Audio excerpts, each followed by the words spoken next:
Esse é o terceiro sermão, no verso 3 de Êxodo 20. E temos então aqui caminhado numa série de sermões no segundo livro da lei de Moisés, chamado Êxodo. E esse livro nos apresenta o propósito de Deus pela lei em nos conduzir como seu povo. E como nós temos visto aí, o livro de Êxodo foi escrito por Moisés. É o segundo livro da lei, ou o Pentateuco.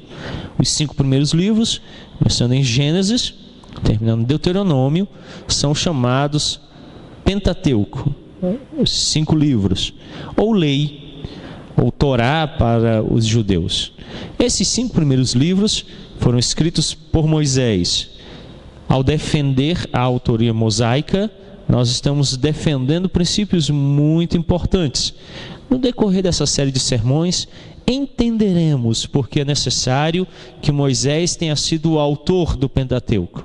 Isso, de fato, traz um significado novo àquilo que é escrito e àquilo que foi dado a Israel quando Moisés é o autor. Tornar qualquer outro o autor destes livros retira parte importante daquilo que Deus anuncia e manifesta ao seu povo.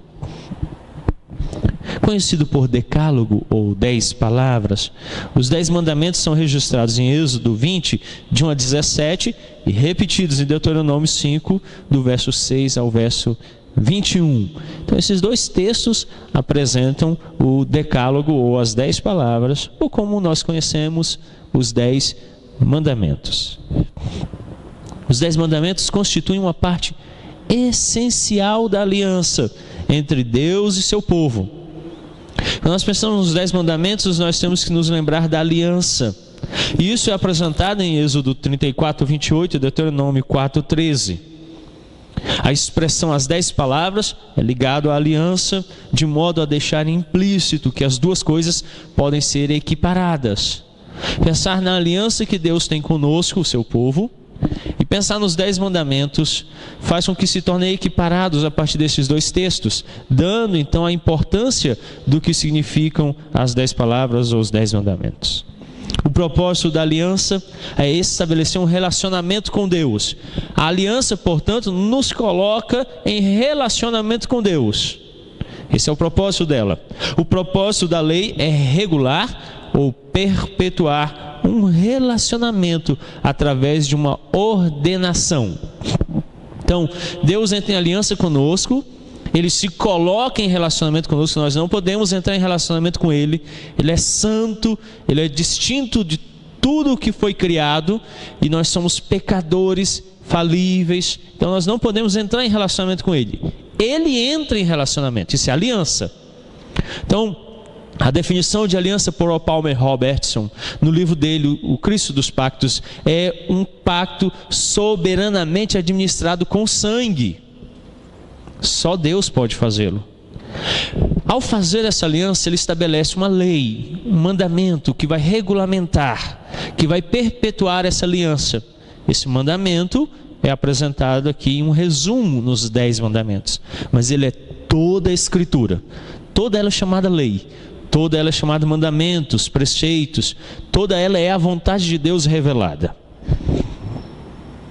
O propósito do Decálogo está claramente explicado em Êxodo 20, 20, leamos novamente.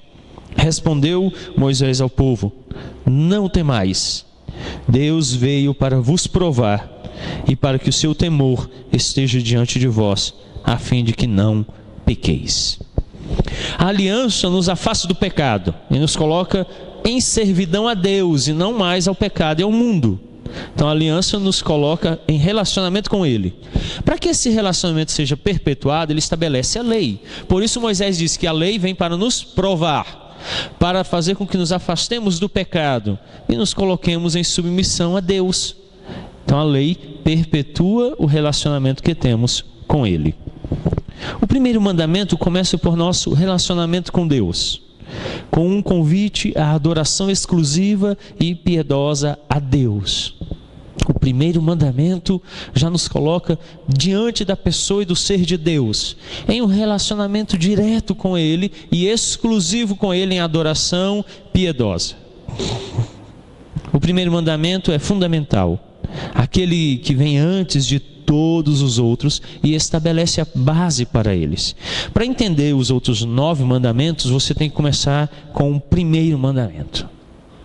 É a partir dele que todos os outros são estabelecidos, ele é a base. Então ele vai guiar todos os outros 9 mandamentos. Assim, os 10 mandamentos começam afirmando o princípio teológico de soli deo gloria. Glória somente a Deus. O primeiro mandamento estabelece o princípio dado na Reforma Protestante, que a glória só pode ser dada a Deus. Me lembro agora aqui de uma história contada pelo reverendo Kenneth Risk, da Igreja Reformada no Brasil, que um pastor amigo dele foi a uma igreja pregar. Pregou a escola dominical. Tendo terminado o culto, o pastor daquela igreja local o levou para almoçar na casa dele. Chegando lá, a esposa do pastor abriu a porta, secando as mãos no pano de prata. Então ela cumprimentou aquele pastor e disse: "Ô pastor, é um prazer. Pena que eu não possa ter ido ao culto ouvi-lo. Fiquei em casa preparando o almoço para recebê-lo." Que aquele pastor então parou, olhou para ela e disse: "Minha irmã, era preferível que você fosse ao culto e honrasse a Deus antes de mim. Deixa comida para depois. Comemos qualquer coisa, mas não me coloque acima do Senhor." Esse é o nosso grande problema. As outras coisas sempre estão antes de Deus. Eu sempre estou cansado, eu sempre estou ocupado, eu sempre tenho que resolver alguma coisa. Deus vai ficando para depois. Nós vamos ver isso quando Deus ordena 6 dias você deve trabalhar, mas o 7º é dele. Ele pede um dia, e como é difícil para a gente dar um dia para ele, porque a gente tem um sentimento de que 6 não é o suficiente. Queremos 9, 10, 11, 12. Quantos dias mais pudermos ter, melhor. Então eu já sei que você deve ter se pego alguma vez pensando: se a semana fosse maior, se o dia tivesse mais horas, se o ano fosse mais comprido, porque nós queremos mais, mais e mais. Nunca estamos satisfeitos. Então, em primeiro lugar, esta manhã, eu quero entender com vocês o que este mandamento faz por nós. Leiamos novamente o verso 3 do capítulo 20 de Êxodo. Não terás outros deuses diante de mim. O primeiro mandamento protege-nos de nosso desejo pecaminoso de aceitarmos forças e ídolos que não nos conduzem ao desenvolvimento do nosso potencial, mas à escravidão. Então, em primeiro lugar, o primeiro mandamento nos protege de um desejo pecaminoso que temos de aceitar forças e ídolos. Vejam Adão e Eva, nossos pais. Lá no jardim ainda, ouviram do diabo a seguinte proposta: comam e vocês serão iguais a Deus. A proposta literalmente dizia assim: se vocês desobedecerem a Ele, comerem, vocês vão se tornar conhecedores do bem e do mal, e vocês estão livres de Deus, e vocês mesmos serão deuses. E as coisas vão acontecer como vocês querem, como vocês desejam. Nada poderá impedi-los. Adão e Eva, então, imbuídos do desejo de serem iguais a Deus, quebraram o relacionamento deles com Deus. Mas descobriram que são falsos deuses. E que o relacionamento deles trouxe medo, produziu fuga, vergonha, se tornaram escravos. Até quando o próprio Deus vem e os liberta, procurando-os, alcançando-os e estabelecendo com eles uma aliança e dizendo: quem lhes mostrou que estavam nus? Então os cobriu para que não visse mais a sua vergonha, derramando sangue e fazendo para eles uma roupa de pele de animais. Ele lhes fez uma proposta em Gênesis 3,15, dizendo: eu vou enviar o descendente, e ele vai pisar a cabeça da serpente e vai libertar vocês desta opressão. Portanto, o primeiro mandamento me protege, me guarda de forças e de ídolos que me escravizam, que me dominam e me permitem servir ao verdadeiro Deus. Protege-nos do medo de outras forças e divindades. Abra sua Bíblia ao segundo livro de Reis, capítulo 17, Vamos fazer as leituras dos versos 35 a 38. 2 Reis, capítulo 17, versos 35 a 38, diz assim a palavra do Senhor. Ora, o Senhor tinha feito aliança com eles e lhes ordenara, dizendo: não temereis outros deuses, nem vos prostrareis diante deles, nem os servireis, nem lhes oferecereis sacrifícios, mas ao Senhor, que vos fez subir da terra do Egito com grande poder e com braço estendido, a Ele temereis, a Ele vos prostrareis, a Ele oferecereis sacrifícios. Os estatutos e os juízos, a lei e o mandamento que Ele vos escreveu, tereis cuidado de o observar todos os dias. Não temereis outros deuses. Veja que a lei é para nos guardar, a lei é para nos proteger. O texto começa dizendo que você não deve temer a outros deuses, verso 35. E encerra o verso 37 dizendo: não temereis a outros deuses. Mas como é que eu faço então para não temê-los? Verso 36: mas o Senhor, que vos fez subir da terra do Egito com grande poder e com braço estendido, a Ele temereis, a Ele vos prostrareis, a Ele oferecereis sacrifícios. O verso 20 do capítulo 20 de Êxodo diz: respondeu Moisés ao povo: não temais, Deus veio para vos provar e para que o seu temor esteja diante de vós, a fim de que não pequeis. O texto declara que Deus diz: não temam o bezerro de ouro, não temam os egípcios, não temam o coração pecaminoso de vocês, temam a Deus. Muita gente teme.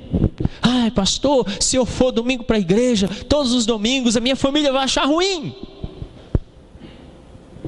Ah, pastor, se eu ficar dizimando, a crise vai me pegar. Eu vou ficar sem dinheiro. Se eu ficar usando meu dinheiro no reino. Ah, pastor, se eu ficar usando o meu tempo, a minha vida para servir ao Senhor, o que vai ser das minhas vontades? Então muita gente teme outros deuses, teme outras coisas, mas não teme a Deus. Você precisa temê-lo, porque Ele é terrível e poderoso. Se você teme qualquer outra coisa, é porque você não entendeu o primeiro mandamento. Não ter outros deuses faz com que você tema exclusivamente ao Senhor. Mas quando você elabora outros deuses no seu coração, você os teme. Então passa a servi-los. Lembremos-nos dos egípcios, que tinham muitos deuses. Quando vinha a seca, serviam o Deus da chuva. Quando vinha muita chuva, serviam o Deus Sol. E assim então eles o faziam constantemente. Cercados de grande temor, serviam a muitos deuses, de muitas maneiras diferentes. Como os atenienses, que elaboraram muitos deuses, inclusive temendo que algum deus tivesse sido esquecido, fizeram Deus desconhecido. Mas tanto Paulo quanto Moisés trouxeram esses homens à realidade, dizendo: há um único Deus que vocês devem temer. Ele chama-se Yahvé, o Deus Todo-Poderoso. Você tem que temê-lo. Não tema outros deuses. O primeiro mandamento protege-nos do medo de outras forças e divindades. Reverendo Cleto já esteve pregando aqui em nossa igreja. Passou na igreja presbiteriana em Copiapó, no Chile. Quando ainda pastoreava a igreja presbiteriana lá no Vale do Amanhecer. Certa vez eu fui passar os dias com ele lá. E quando amanhecemos, logo cedo, eu peguei varrendo a frente da igreja. Cheguei lá e haviam então colocado lá um trabalho de macumba.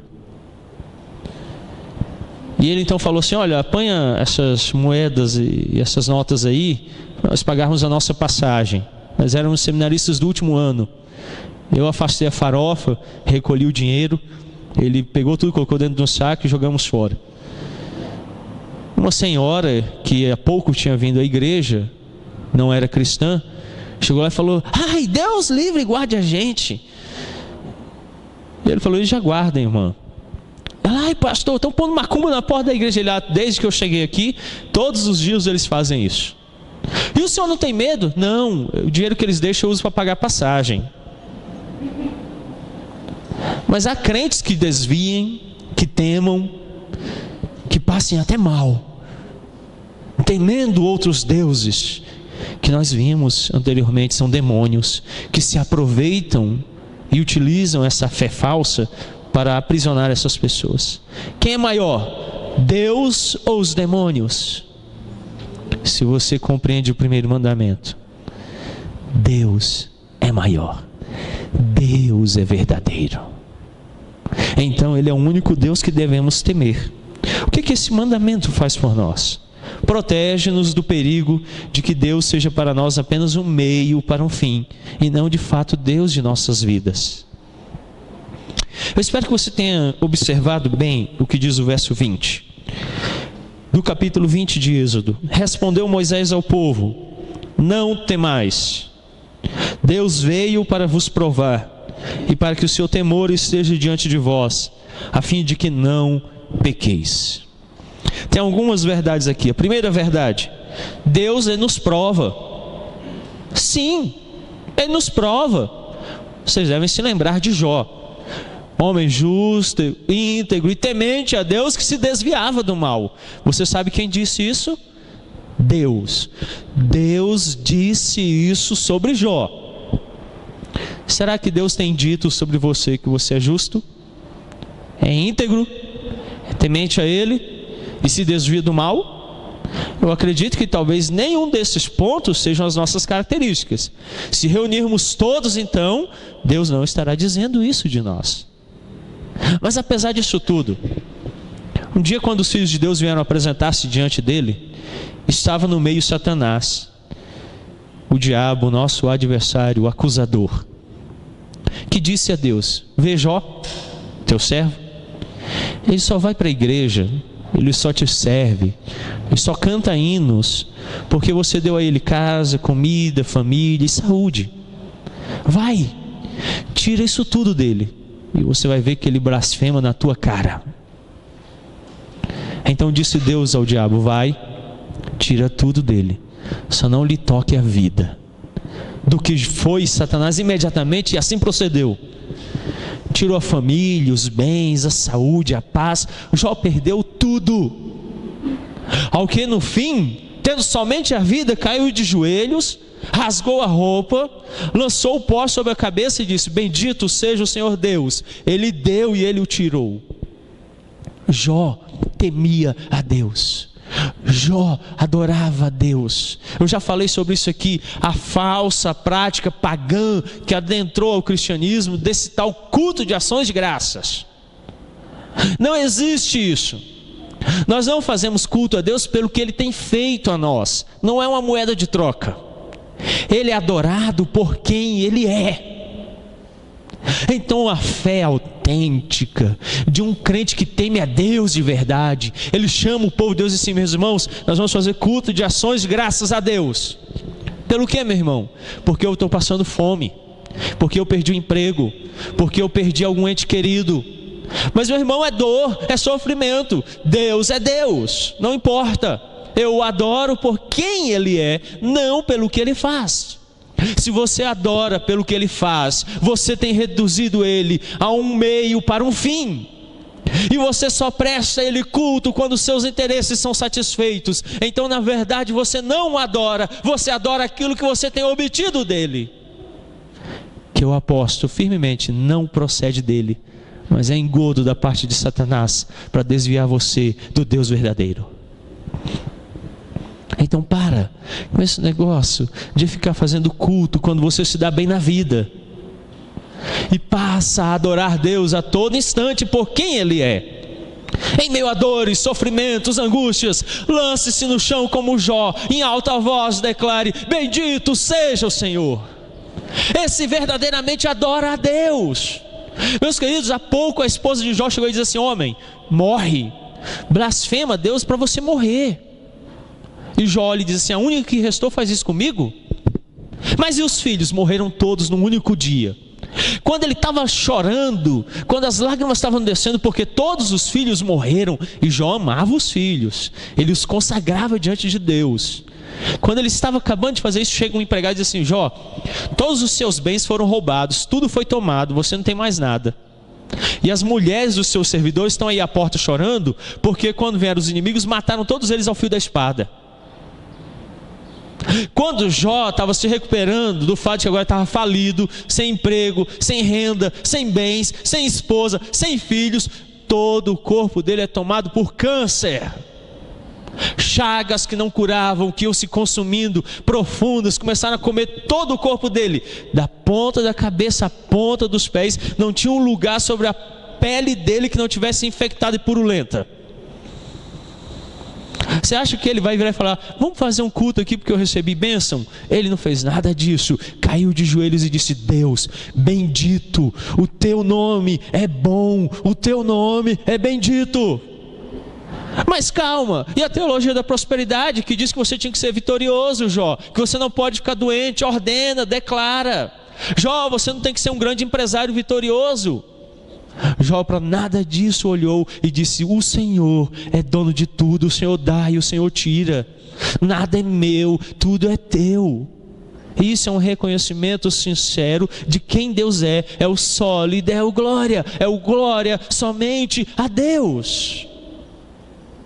O primeiro mandamento nos guarda de termos outros deuses e nos guarda do perigo de que Deus seja para nós apenas um meio para um fim e não de fato Deus de nossa vida. Talvez você o esteja usando, e eu te dou um aviso essa manhã: a horrenda coisa é cair nas mãos do Deus vivo. Não use. Não faça dele um objeto dos seus desejos e vontades para satisfazer o seu coração pecaminoso. Ele é santo, santo, santo. Em segundo lugar, perguntas que mostram a minha idolatria. Será que Deus é de fato Deus da minha vida? Será que Ele não está sendo um meio? Olha, o nosso coração é enganoso. Quando você investiga, você vai descobrir que você às vezes vem para a igreja, você é crente, vai manter uma aparência com a família, com os amigos. Afinal de contas você já entrou nessa e agora sair queima a sua imagem. Ou às vezes é porque você quer alguma coisa e de fato só de estar aqui você já recebe bênçãos. Porque quando Deus está com o povo dele, a bênção transborda e ela alcança até a mulher que está lançada no chão comendo as migalhas que os cães pegavam. E quando Jesus olha para ela e diz: Senhor, deixe que eu coma aquilo que os cães comeriam, porque para mim já é suficiente. Então talvez você seja um pequeno cão vira-lata comendo migalhas à beira da mesa do Senhor, mas só isso já é bom. Será que Deus é tão importante para mim que não existem concorrentes para a sua primazia na minha vida? Será que Deus é o primeiro? Ou tem alguma coisa que concorre? Se você tem dúvida, se você precisa ponderar antes de realizar qualquer coisa para Deus, é porque tem concorrentes. Tem concorrente. Você está dividido. Se você não consegue imediatamente servir, imediatamente colocá-lo em primeiro nos pensamentos, vontades, ações, desejos, palavras, no uso daquilo que Ele tem lhe dado, é porque Ele não é primazia na sua vida. Perguntas que mostram a minha idolatria. Será que é minha preocupação única e primeira viver uma vida de acordo com a sua vontade, que honre o seu nome? Será? Abra sua Bíblia, Evangelho de São Mateus, o capítulo 22. Vamos fazer a leitura do verso 37.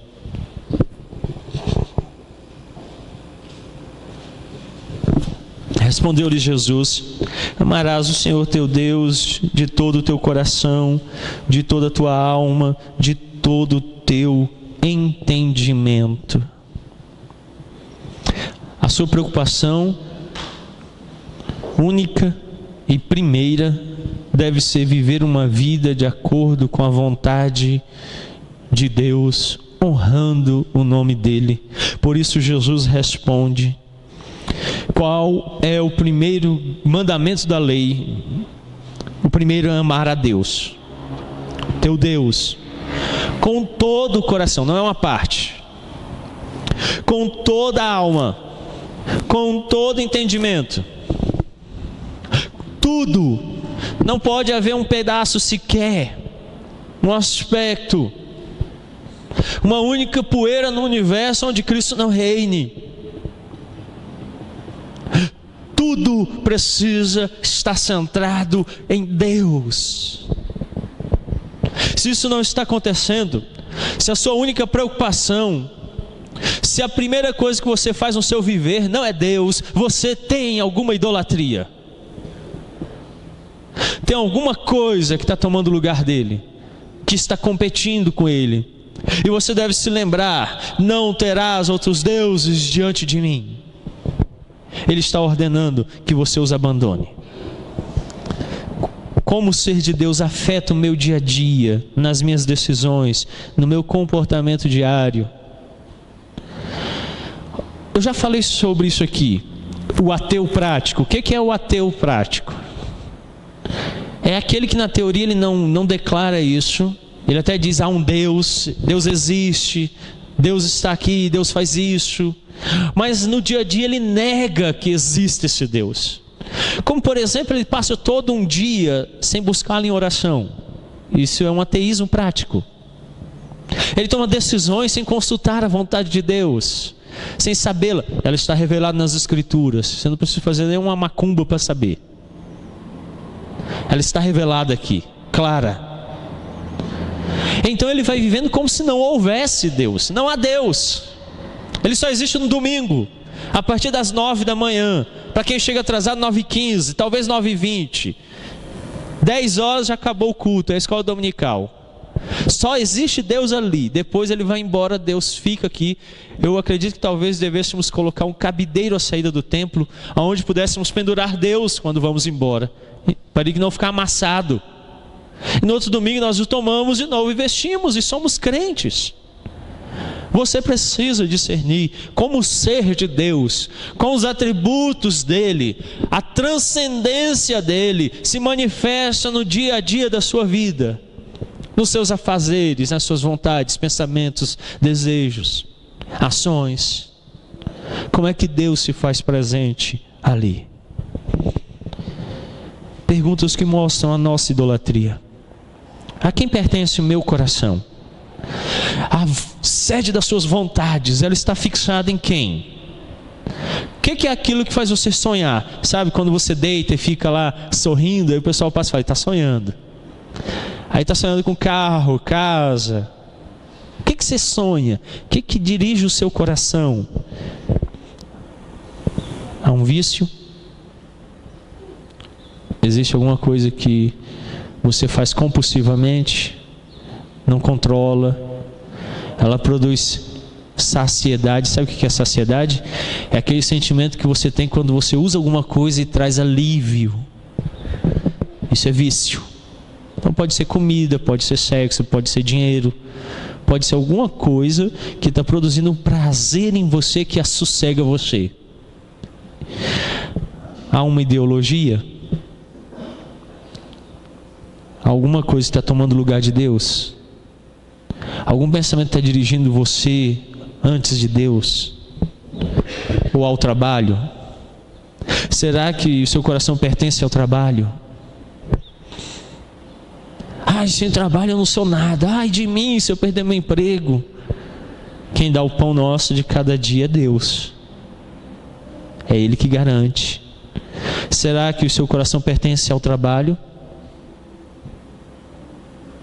Ao dinheiro? À família? Será que a família tomou o lugar de Deus? E se Deus tomar tudo isso, o que aconteceria com você? Abra sua Bíblia, Jó. Vamos fazer a leitura do texto já outrora citado. O capítulo 1. Jó, capítulo 1, versos 6 a 12. Num dia em que os filhos de Deus vieram apresentar-se perante o Senhor, veio também Satanás entre eles. Então perguntou o Senhor a Satanás: de onde vens? E Satanás respondeu ao Senhor e disse: de rodear a terra e passear por ela. Então perguntou o Senhor a Satanás: observaste o meu servo Jó? Porque ninguém há na terra semelhante a ele, homem íntegro e reto, temente a Deus e que se desvia do mal. Então respondeu Satanás ao Senhor: porventura Jó debalde teme ao Senhor? Acaso não o cercaste e concebe a ele, a sua casa, tudo quanto tem? A obra de suas mãos abençoaste, e os seus bens se multiplicaram na terra. Estende, porém, a mão, toca-lhe em tudo quanto tem, e verás se não blasfema contra ti na tua face. Disse o Senhor a Satanás: eis que tudo quanto ele tem está em teu poder, somente contra ele não estendas a mão. E Satanás saiu da presença do Senhor. Leiamos agora os versos 20 e 22. Jó 1, 20 a 22. Então Jó se levantou, rasgou seu manto, rapou a cabeça, lançou-se em terra e adorou. E disse: nu saí do ventre de minha mãe, nu tornarei. O Senhor o deu e o Senhor o tomou. Bendito seja o nome do Senhor. Em tudo isto Jó não pecou, nem atribuiu a Deus falta alguma. Meus irmãos, se o seu coração pertence a outra coisa, você sendo provado será manifesto. E não é maldição não. Acontece. Deus nos prova. Êxodo 20, 20. Ele vai provar você. Ele vai tirar a família, tira emprego, tira saúde. E olha como a gente vê gente que se dizia crente na face de Deus, dizendo assim: não há Deus. Onde está Deus? E a resposta que essa pessoa precisa ouvir é: o seu Deus era o seu ventre. O seu Deus era aquilo que você perdia. É por isso que você levanta a voz contra Deus irado, porque outrora o seu coração estava naquele Deus que foi destituído pelo Senhor. E Deus gosta de destituir deuses, de derrocá-los, de humilhá-los. Ele fez com os egípcios. As 10 pragas ele humilhou cada um dos deuses egípcios, incluindo Faraó, quando lhe tirou o filho e o humilhou, e depois o afundou nas águas do mar, com todo o seu exército, com poder e o braço estendido. O Senhor os destruiu e disse: não há Deus além de mim. Israel então pôde olhar e dizer: de fato Deus, ele não era Deus, eles não eram deuses, e outrora os temíamos. Mas não se esqueça, talvez 3 meses de caminhada no deserto e você volte a adorar o bezerro de ouro, porque você vai temer. Para que você não tema, o primeiro mandamento está dirigindo você para temer exclusivamente a Deus. Não tenha medo, humilhe-se como humilhou-se Jó, lance-se em terra e o adore. E eu quero agora que você abra comigo para a sua instrução o último capítulo do livro de Jó, o capítulo 42. Façamos a leitura dos versos 10 e 11. Do verso 10 até o verso 12. Mudou o Senhor a sorte de Jó quando este orava pelos seus amigos. O Senhor lhe deu o dobro de tudo o que antes possuíra. Então vieram a ele todos os seus irmãos e todas as suas irmãs e todos quanto dantes o conheceram, e comeram com ele em sua casa, e se condoeram dele, e o consolaram de todo o mal que o Senhor lhe havia enviado. Cada um lhe deu dinheiro e um anel de ouro. Assim abençoou o Senhor o último estado de Jó mais do que o primeiro, porque veio a ter 14.000 ovelhas, 6.000 camelos, 1.000 juntos de bois e 1.000 jumentas. Verso 13. Teve outros 7 filhos e 3 filhas. Deus abençoou Jó, porque Jó o temeu, porque Jó o adorou. Mas você deve ler o livro de Jó e perceber que entre o capítulo 1 e o capítulo 42 há uma longa história em que Jó permanece firme, mesmo sem bênção, mesmo sem graça. Deus é Deus. O que tem conduzido você? Para concluirmos, quem ou o que temo mais do que Deus? Essa pergunta tem que ser respondida agora. Você tem que respondê-lo nesse exato momento. O que você tem temido mais do que a Deus? E esse Deus vai ser destituído esta manhã diante do Deus verdadeiro, porque não terás outros deuses diante de mim, é o que diz o Senhor. Tem alguma coisa que você teme? Tem alguma coisa que você tem medo? Tem uma coisa da qual você não vive sem? Tem uma coisa a qual você tem se apegado mais do que o Senhor? Isso é um Deus. Em que confio na minha vida? O que você tem confiado? Olha, quando isso for retirado, é que você vai se manifestar. Ou você blasfema na face de Deus, ou você o adora. Não há meio termo. Na minha força para o trabalho, no meu intelecto, na religião, no que você tem confiado? No que você tem repousado na sua caminhada? O que quer que seja, isso é um Deus falso. Você deve se dobrar ao Deus verdadeiro. Curva a sua fronte, feche os seus olhos. Vamos orar, vamos falar com Deus. Pai querido, Tu és o Deus soberano, verdadeiro Deus do universo, Criador, mantenedor e sustentador de todas as coisas. Qualquer outra coisa que tomarmos para nós, blasfema o Teu nome, porque elas são falhas, pequenas, diminutas, passageiras e procedentes de Ti. Então nada pode ser um outro Deus senão o Senhor. Livra-nos então, ó Deus, de nos dobrarmos, nos prostrarmos ou servirmos a falsos deuses.